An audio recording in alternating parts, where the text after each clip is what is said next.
Coba Anda bayangkan sebuah paradoks sejarah yang menurut saya agak tidak masuk akal. Cukup liar memang kalau dipikir-pikir. Iya kan? Bagaimana jika saya memberitahu Anda bahwa seorang pria yang sering dicap sebagai dukun atau penipu teatrikal terbesar di abad ke-18, Atau setidaknya tokoh paling eksentrik di masa itu. betul, ternyata dia adalah arsitek tak sengaja dari psikoterapi modern dan juga uji klinis medis.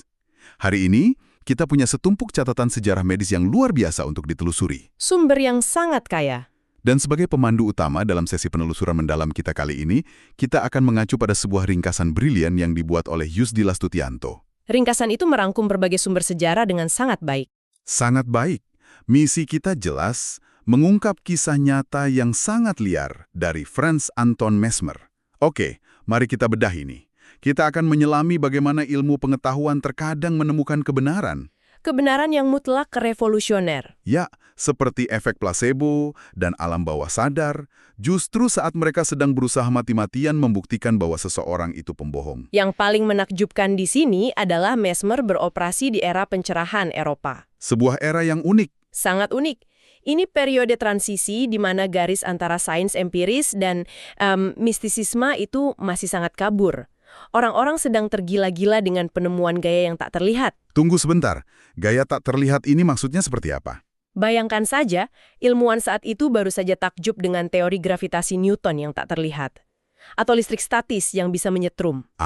Masuk akal. Jadi ketika seseorang datang dan berkata ada satu lagi kekuatan universal tak terlihat yang mengalir di tubuh kita, ide itu sama sekali tidak terdengar seperti omong kosong bagi orang-orang di abad ke-18. Itu terdengar seperti terobosan fisika berikutnya ya? Tepat sekali. Nah, di catatan Yusdi Lastutianto, saya melihat latar belakang Mesmer yang agak mengejutkan.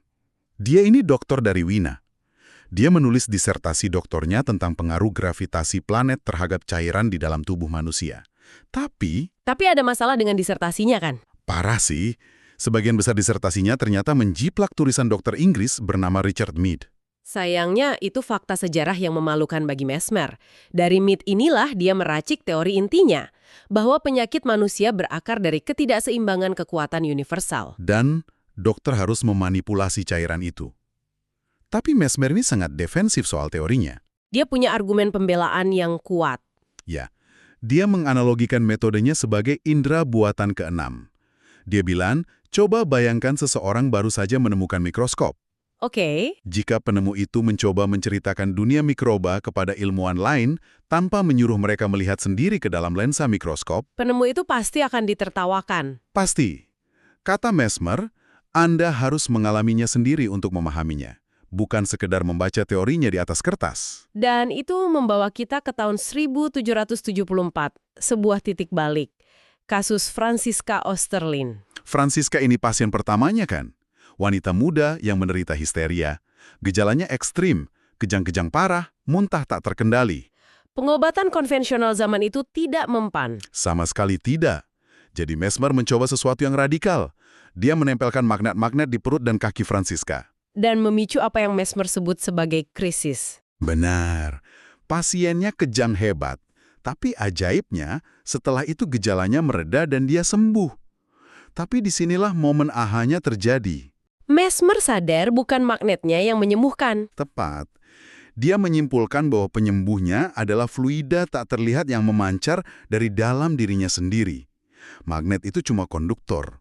Disitulah istilah magnetisme hewani atau animal magnetism lahir. Kesimpulan yang langsung melambungkan egonya. Dan kepercayaan diri ini membuatnya berbenturan dengan pastor Johann Joseph Gassner.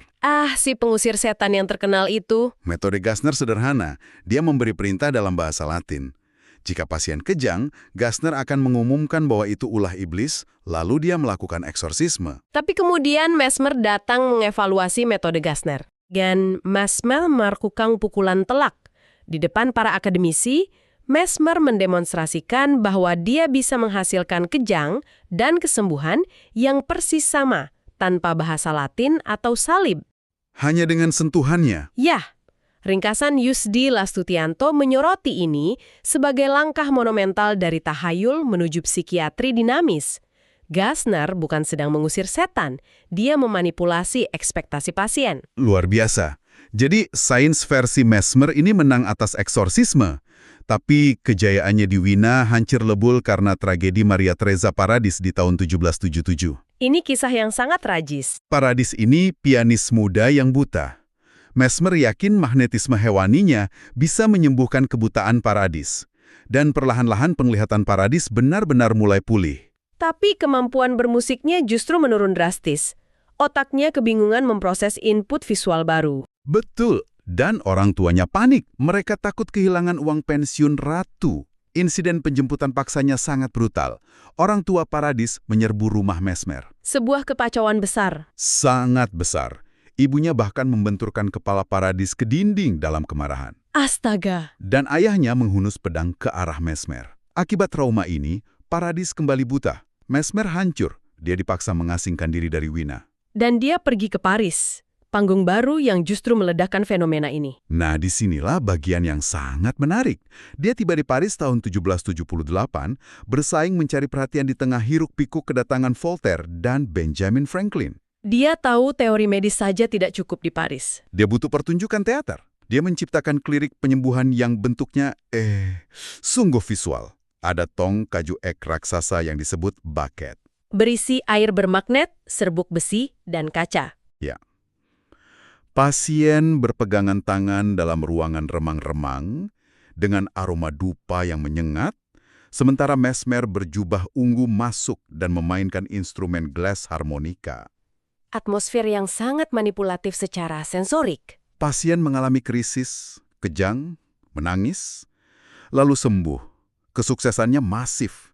Tapi ini memicu reaksi keras. Raja Louis XVI akhirnya turun tangan di tahun 1784.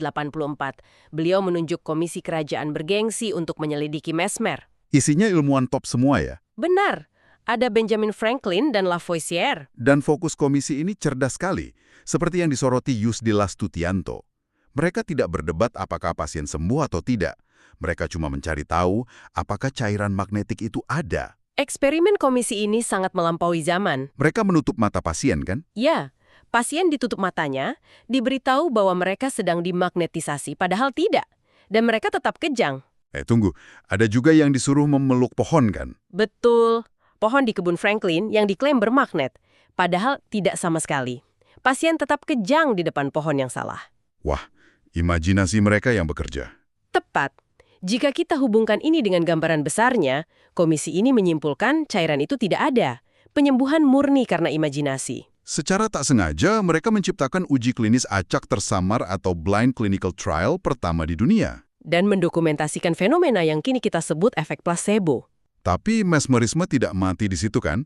Muridnya, Marquis de Puységur, punya pendekatan berbeda. Pendekatan yang mengubah segalanya. Puységur menguji metodenya pada petani bernama Victor Reis. Dan dia tidak menghasilkan krisis kejang. Melainkan kondisi trans yang tenang, seperti tidur berjalan. Somnambulisme buatan. Di kondisi ini, Victor bahkan bisa mendiagnosis penyakitnya sendiri. Dari sini prakteknya berevolusi ya. Dari Mesmer yang mengandalkan cairan fisik, ke Puységur dengan somnambulisme. Lalu diteruskan oleh Albert Faria dan James Braid. Braid membuang unsur mistis sepenuhnya dan menciptakan istilah hipnotisme. Murni berbasis sugesti dan neurologi. Mesmerisme bertransformasi menjadi sains modern. Tepat sekali. Jadi, apa makna dari semua ini untuk pendengar kita? Maknanya sangat relevan. Hipnosis modern seperti untuk anestesi atau terapi perilaku masih berjuang mendapat pengakuan penuh hari ini. Karena masa lalunya yang teatrikal itu ya? Betul. Dunia medis dan asuransi menuntut standar pembuktian yang sangat ketat karena bayang-bayang masa lalu Mesmer. Tapi ada satu perspektif modern yang mengejutkan dari sumber Erik Leskowitz. Ini memunculkan satu pertanyaan penting. Apakah cairan universal Mesmer benar-benar murni omong kosong? Itu dia. Ternyata sains modern punya alat seperti squid yang membuktikan adanya biomagnetisme. Superconducting Quantum Interference Device. Alat ini mendeteksi bahwa tubuh manusia memang menghasilkan medan elektromagnetik. Kayak orientasi burung merpati itu kan? Persis. Kita pada dasarnya adalah sistem elektrik. Dan yang bikin saya takjub, ada terapi sentuhan atau therapeutic touch di sekolah perawat modern. Perawat melakukan sapuan tangan di atas tubuh pasien tanpa menyentuh kulit.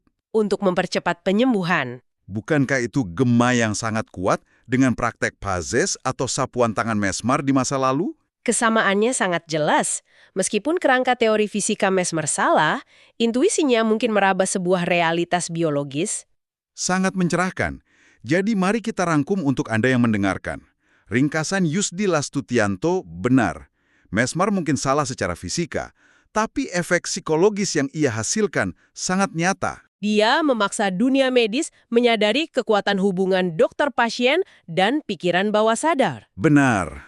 Dan bagi Anda di era informasi yang sangat padat ini, Memahami bahwa pikiran Anda, imajinasi, dan harapan Anda memiliki kekuatan nyata untuk mengubah fisiologi tubuh Anda adalah wawasan yang sangat berharga. efek placebo itu adalah kekuatan dari dalam diri Anda sendiri.